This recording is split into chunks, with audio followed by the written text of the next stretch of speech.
Hey everybody, welcome back if you've been here before, and if you're new, welcome to my happy place, which is now your happy place. Come on and take a seat and get ready to learn something.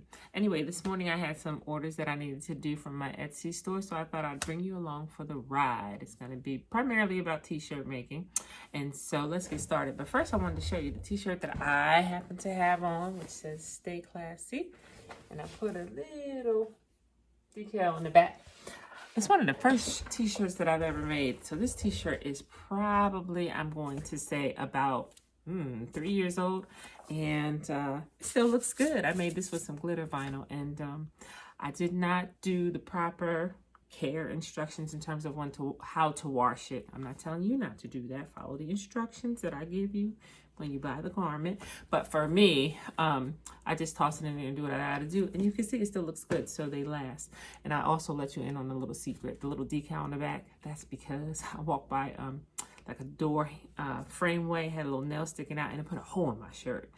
So some people may have tossed it, but me, as you know, I'm about saving. I just found a little decal that could cover the little hole from the nail and kept moving. But anyway, let me show you how to make this shirt. Let me turn you around so you can see my computer. Okay, hopefully that's clear.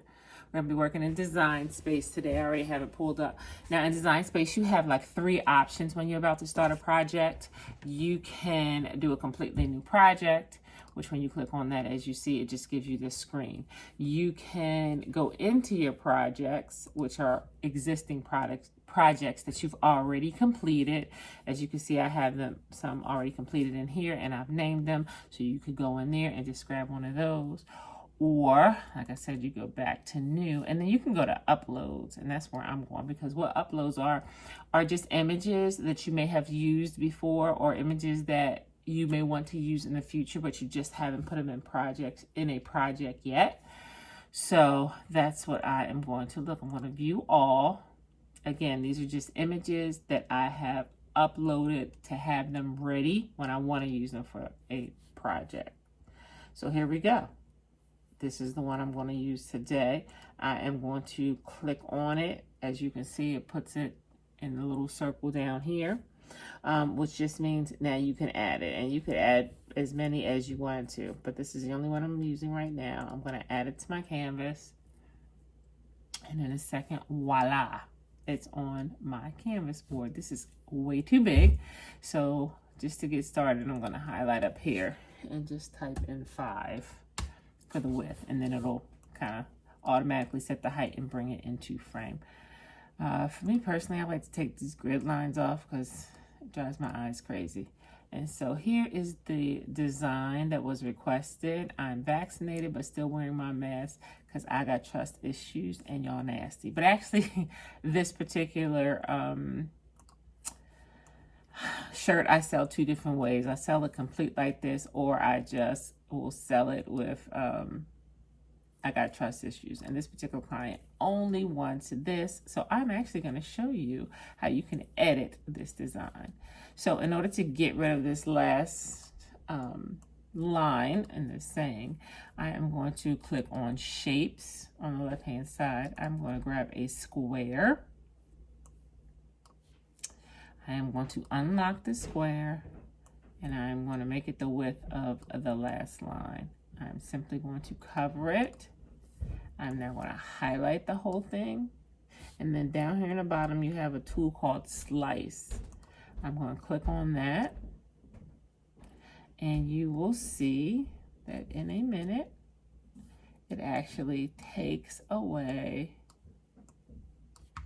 all of that. So now I just X on that. I no longer need it. And now I have what she wants. Voila. I'm vaccinated but still wearing my mask because I have got trust issues. So now pretty much it is done. All I need to do now is size it. She is an extra large. And so we just need to size it. You got 2 options for that. You can size it right here by unlocking this. And when you do that, it allows you to make it long and wide. Or you can come up here, do the same thing, hit the unlock button, and you can just type in your measurements. I tend to just do it that way. I have a little cheat sheet that I keep that lets me know what size design should go on what size shirt. So I just kind of printed it off the internet. So for an extra large shirt, it says 12 inches or larger, but I always go down because I think that is too big. So for me, for my extra larges, I use 11 by 11. And so I'm just going to type that in, 11 and 11, and you can see that it is automatically changing. Now remember, it looks super huge on here, but that's because my screen is at 100% so you guys can see. But in fact, once you click on the image again, you'll be able to see if it's 11 by 11. Now, understand that not all images are going to be exactly symmetrical, meaning 11 by 11, because you'll have to look at it because, you know, sometimes it needs to be taller than it is wider. Sometimes it needs to be wider than it is tall. So you can kind of play around with it and see what's more visually pleasing to your eyes. But for a design that's pretty much like this, that's just words with no pictures, you can kind of go with it being completely symmetrical. And you do want to take up a good amount of the chest space on the shirt. So again, for this one, it is going to be 11 by 11. Now, if she wanted it a different color, you have the option to go right here to this color box and you can make it purple, but any color you want it. And you can see what it would look like. And in all honesty, no matter what color you press up here, the important piece is what color vinyl you put on your mat, because that's what's going to print. But it does help you to get a visual. In this case, it's just going to be straight black. So my design is done, and now it is time to cut it out. So let me turn you around again. At this point, I am just going to hook up my Cricut, which, as you guys know from previous videos, I keep down here. I'm going to plug it in. Probably should have kept you turned around so you could see all the options to print, but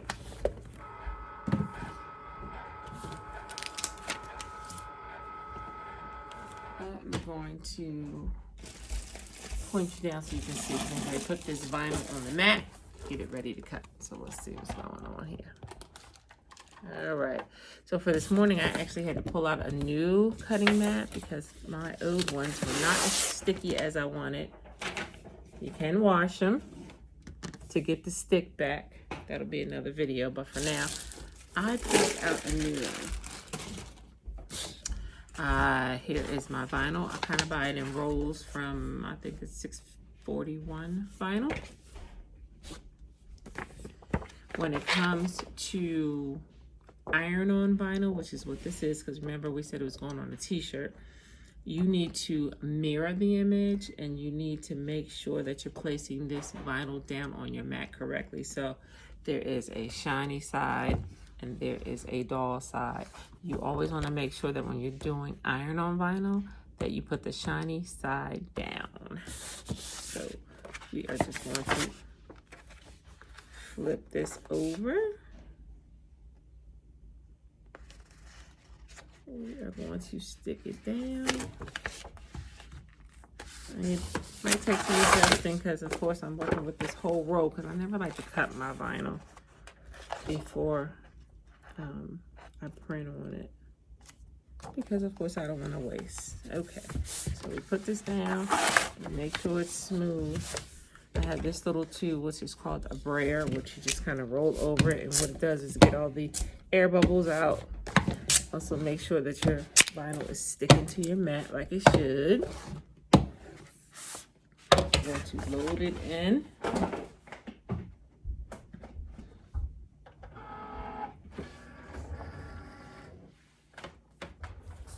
Okay, we're going to go back to the computer. We are now going to hit make it. Let's see. It's just a nice big green button in the corner. You hit that, that actually sends the project to be printed. You see it here on the mat, but remember we said for iron on we need to reverse it or mirror it, so make sure you have the mirror button on there. Make sure your project is within these red lines to make sure that everything is being cut and nothing's being left off. We hit continue.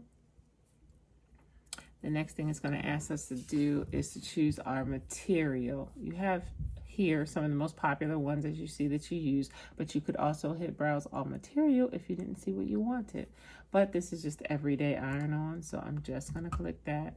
For me, I always click it in fast mode because I like to get things done as soon as possible to move on to the next one. Now on the actual machine, the C is flashing.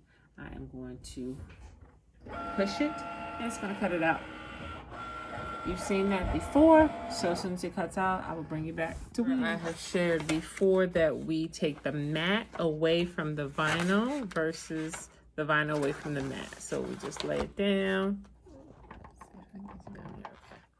and we peel this up, and this way it keeps the vinyl from rolling, which will become important when it's time to press it. I am now going to cut my vinyl, and as I've shared before, I always wait so that I am not wasting any. I want to cut very close to the design so I can have all my other vinyl saved. So I am going to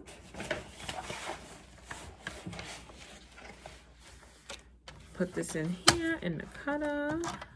Be very careful when you're doing this not to actually cut your words, because you will be very frustrated and have to do a reprint. I have done it many times. And always, you know, at the time when you're rushing, that's how it always works. Okay, now you can roll up the remainder of your vinyl.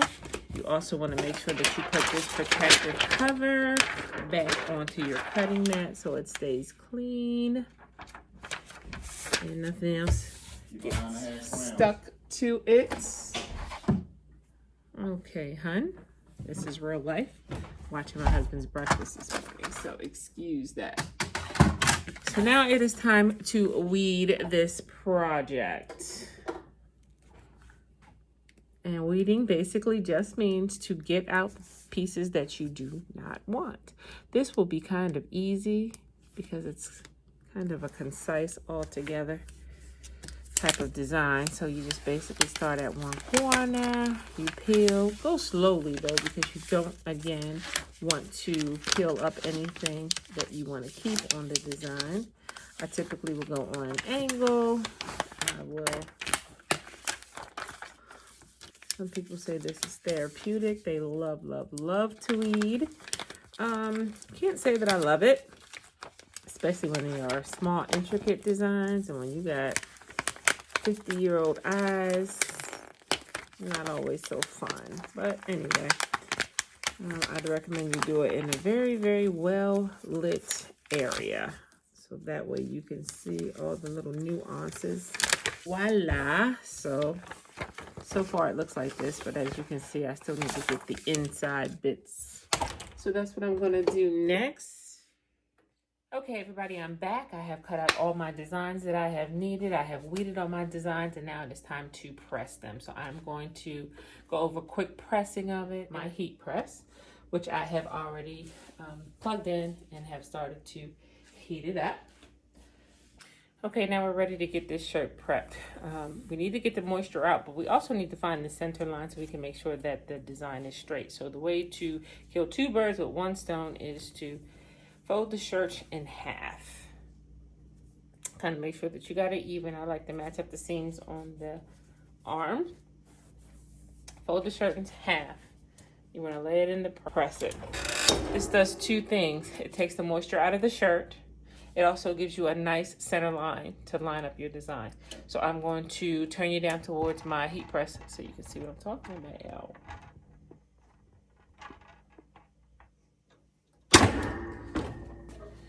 So yeah, so you can see the shirt has a nice line down the center of it, and that is going to help me make sure that my design is even. The other trick to it is I will take the design and I will fold it in half. I'm not matching up the actual paper, but I'm matching up the words. So you want to match it up to the furthest ones. And then you want to just put a little crease at the top of the paper and at the bottom of the paper. So you end up with, I don't know if you can see it, but a little crease in the center. And that way, you can take the center line that you've created with the press and then the center line that you've created by bending the film, and you can put them together. And that should, theoretically, find you the center point on your shirt so everything lines up.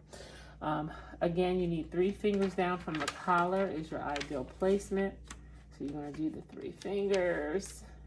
And again, you're not looking at the film, you're looking at the lettering on the film.